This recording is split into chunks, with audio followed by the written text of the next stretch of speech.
ChoralEd.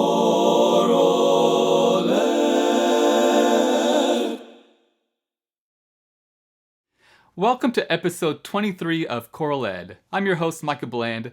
Thanks so much for watching. Today, I'm excited to discuss the topic of fixed do with our wonderful guest, Jo Ann Antinone, who is the choir director at LD Bell High School in Hurst, Texas. Jo Ann, thanks so much for joining us today. Mike, it's a pleasure to be here. Looking forward to it. So you work in a district where all the schools use fixed do. And so can you share with us a little bit about how that all came about? And I'm also curious if you were familiar with fixed do before you started in this district, and if that was a surprise for you starting to switch to fixed do.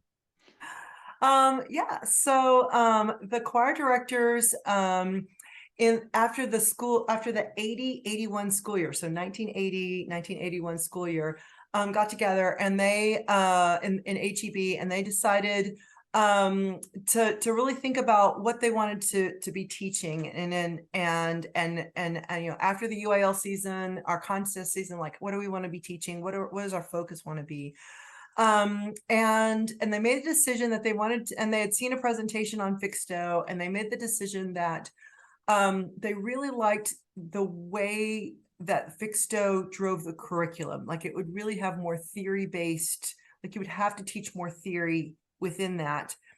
And so they made a decision to go from movable do to fixed do after that meeting. But they decided to go through numbers to do that. So 80-81, after that, they made that decision, and then the whole district went and did numbers for a year. And then they went to fully fixed do after that. And that was really based on, just driving the curriculum. Like, what do we want to be teaching at this time? For me, I went to college where they were like, there's all these different ways to teach, sight reading. I remember I had a test on, like, now sing it on numbers, now sing it on fixed do, now sing it on, like, law-based minor, now sing it on do-based minor. We just kind of went through that. So I was familiar with it, but I taught movable do for 4 years before I came to the district. And so there were some things that were different that I had to get used to, but once I figured out a couple of things, it was really, really an interesting thing, and it's been fascinating to teach it for many years now. That's great. Yeah, that's also great that you had that experience of doing all those different methods during your school days, during university. And so that's wonderful that you had that experience. Not everybody has that. I also want to point out to our viewers, HEB is the district where Jo Ann teaches. Yes. So there's also my first thought was you said HEB. I was like, oh, that's the grocery store chain in there. But no, HEB is the school district that is there in Texas. And so every sight reading method has its advantages and disadvantages. Can you tell us about the advantages to do that you've observed in your classroom? Sure. The one of the biggest ones is that it really does drive the curriculum. We have to teach key signatures in a way that the kids have to use it on a daily basis. You have to know what changes in order to sing your scale. You have to know what the tonic chord is called. It's not the same thing every time. It has special meaning with that. And the 1 chord, the 4 chord, the 5 chord, all those things that we do, it has different names to it. And so that really does drive a lot of theory. We end up overlaying numbers on top of it, so we can talk about scale degrees in a way that's easy or easier to grasp. But I love that that is a part of what we have to teach in order to teach this. Another thing that I love about it is that fixed do has no ceiling. Like, there's the system never breaks down. As you get into more complicated music and more complicated music and more complicated music, fixed do will always work for you in some method. I find that movable do, if it's in closely related keys and if it's in the beginning, it works really well. But if you start changing keys really fast, you don't even have to get into atonal music. If you just start changing keys really fast, or if it's in a mode, that starts to kind of break down around the edges a little bit. And then the other one is that, my students, we don't spend any time, once they get to high school, I teach high school. So once they get to high school, we don't spend any time writing in your solfege. Like, it's always the same thing. So call it what it is and let's move on. So, those are just some of the advantages that I've seen. So I think you hit a lot of the great advantages.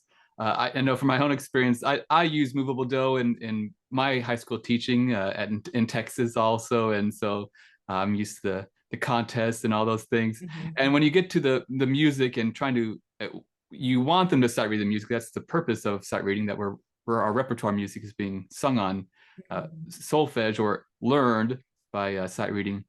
But yeah, when you get to any type of key change, you have to go, well, am I going to tell them to now sing this on do and this new key, and then it becomes really difficult because they have no concept, because now they're singing all these mez and all these Right. fees, and they're just kind of like so lost. And so that is one of the great advantages to fixed do.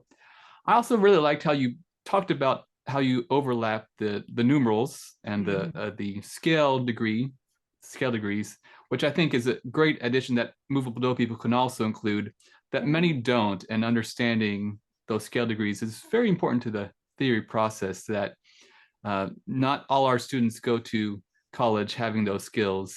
And so it's great to have that foundational developed for sure. And those key signatures are also a great help.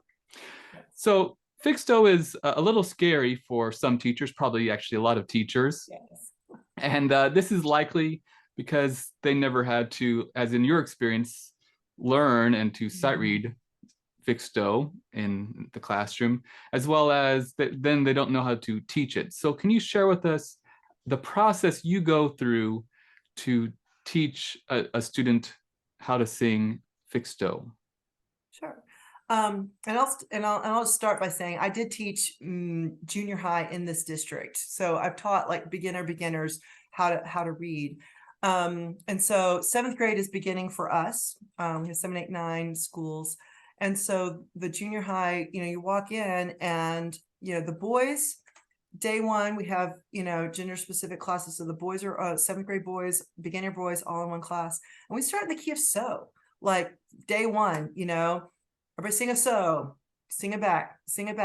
And then we do, hand signs. So la, ti, la. So like all that's just within, and you stay in the key of so for the key of G, I should say, for everyone else out there, the key of G for a long time. And in Texas, they'll probably read in that key, those beginner boys in their contest in March, just because of where it lies in their limited range with their changing voices. And so in some cases, in that particular case, it's just like movable do, because we're all just reading in one key, so we're just calling it something different. We say, this sharp over here means fa becomes fee, and we just, sing the normal scale, like starting on so instead of starting on do.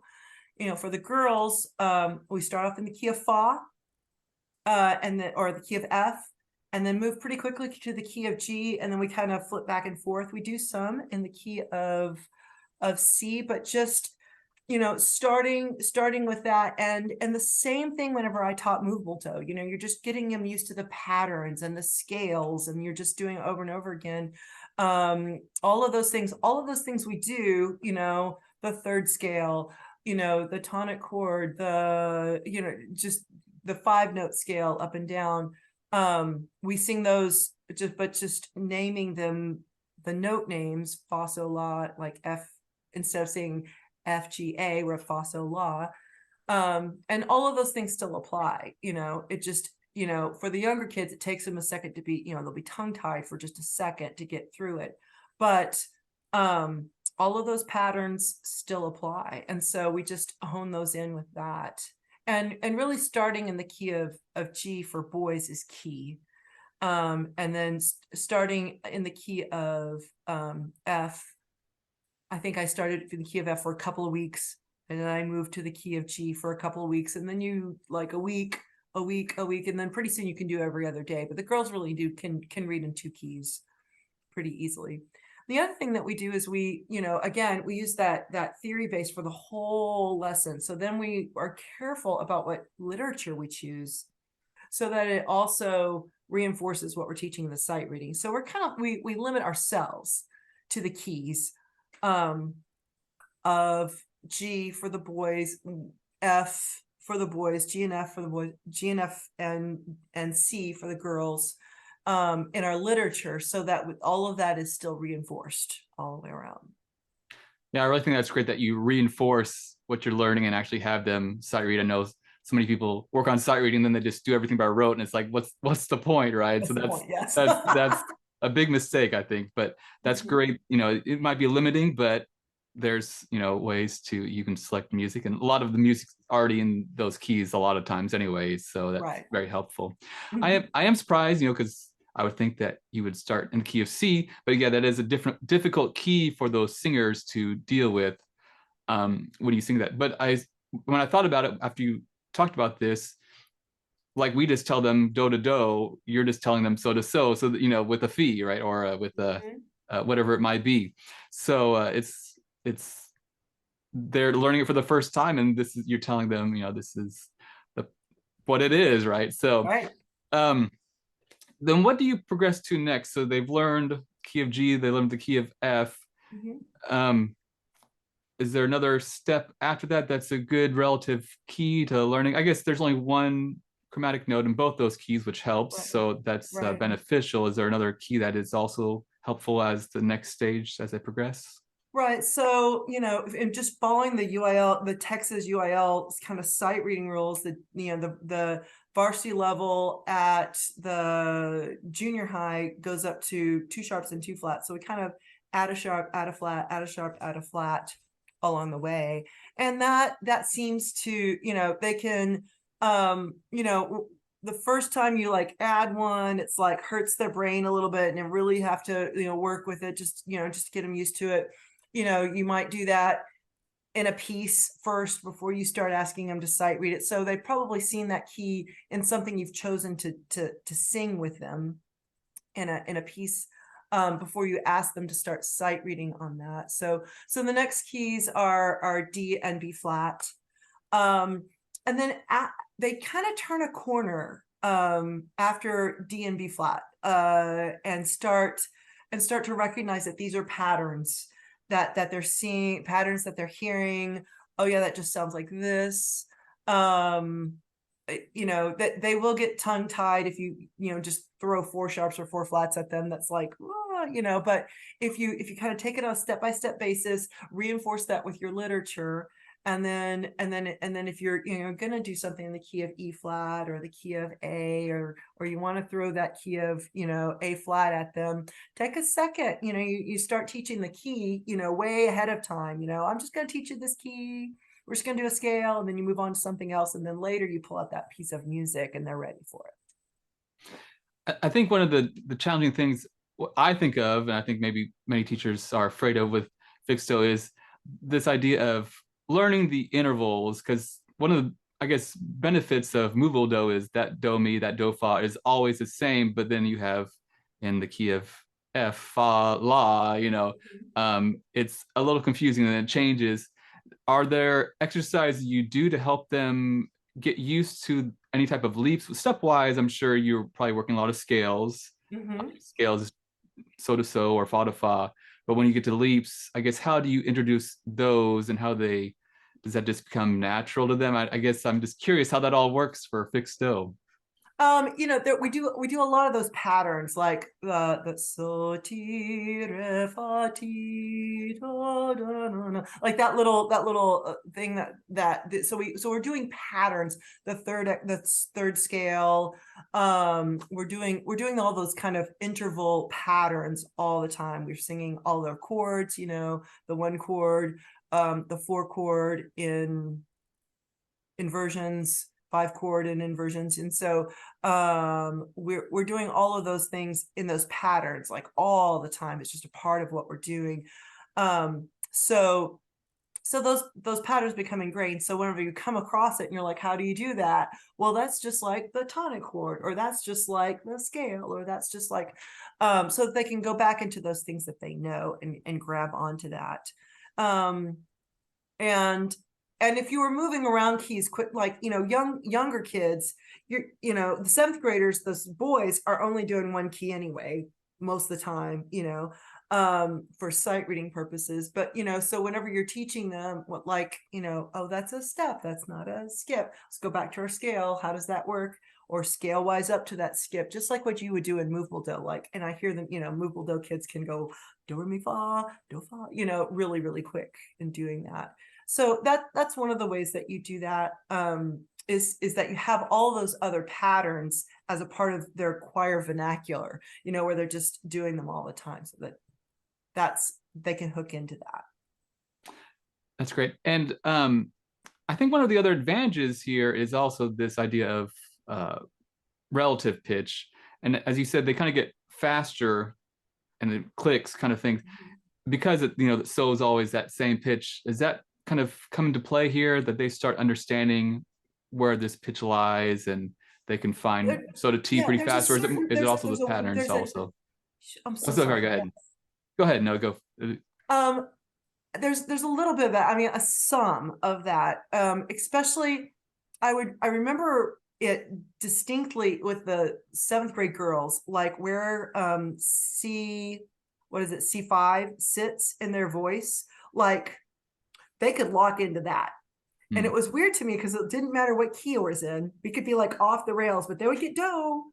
Yeah. And then like we would be off the rails again. Like I was like, how is that possible? Like, but there's like just where it hits in their voice, like they could lock into that one. And so some of that is true. I don't think it's as prevalent like across for every singer, but they do feel it in a certain register. I know that I have to tell my kids when I'm going to change keys. We're going to change the key on this piece. Everybody breathe. Okay. Now do it in this key, and so, and because I think, the students that grow up in fixed do have a really different wired thinking about music. I don't know, you can talk to some folks that are out there that grew up in HEB, like Chris Harris or Mari Valverde. It's how they think, but it's just because that's the way they were raised, kind of thing. So, and I don't know, it's an interesting thing to be a part of. I don't know how much like real pitch, but there is some of that. Interesting. Yeah, I was curious about that too, because I kind of think of that as one of the benefits, and people sometimes talk about that as one of the advantages. So I would guess that most of the method books out there for beginning learners are geared more towards movable do, as far as at least the keys they start in. But I guess if you use the key of F and G, that's usually sometimes where they start, so that's not too much of an issue for you all. But they might have solfege written in or supporting solfege that is in movable do. And so do you have any fixed do method books out there, or is this an issue that's maybe not a challenge for you all?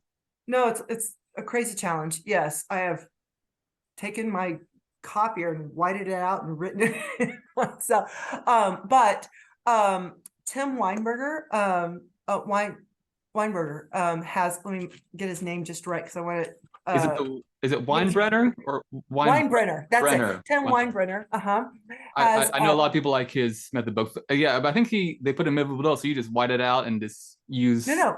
Oh, he redid it for us. Oh, he redid it for you all. Yes. So it's also in fixed do. That's very cool. Yes. So he has book 1 and book 2 in fixed do, which is brilliant. It's a wonderful resource.